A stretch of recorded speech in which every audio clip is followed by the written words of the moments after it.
কি খবৰ? আশা কৰোঁ আপোনালোকৰ ভালেই। মই পপিয়ে মোৰ নতুন এটা ব্লগলৈ আপোনালোকক স্বাগতম জনাইছোঁ।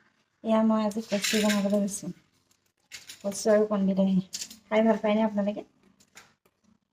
মই কিন্তু বিৰাট ভাল পাওঁ দেই। কচু কণবিলাহী আৰু তাতে মাথা দি যদি বনোৱা হয় আৰু ভাল লাগে।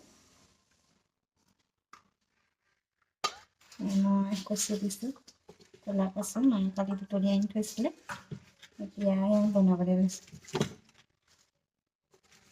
ক'লা কচু কণবিলাহী তাতে মিক্স দালি দিছোঁ, দি পেলাই এইয়া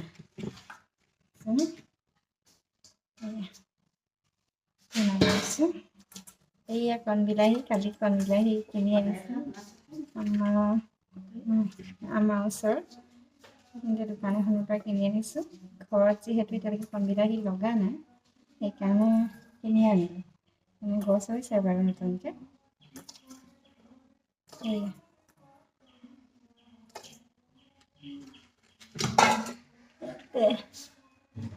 এতিয়া নেমু শেষ কৰিম,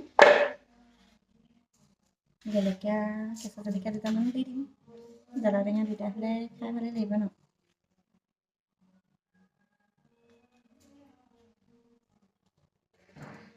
জ্বলা টেঙা দুইটা হ'ব লাগে, কচু খাই বৰ ভাল লাগে।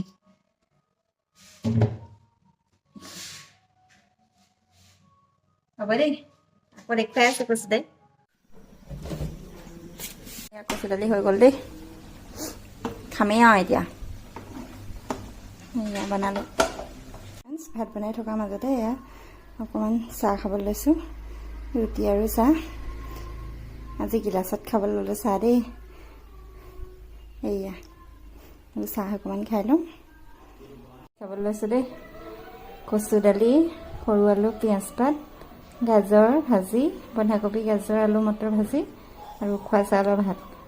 কেনেকুৱা লাগিছে বাৰু মোৰ আজি ভাতৰ থালখন? জনাবচোন দেই কমেণ্ট কৰি। Bye bye.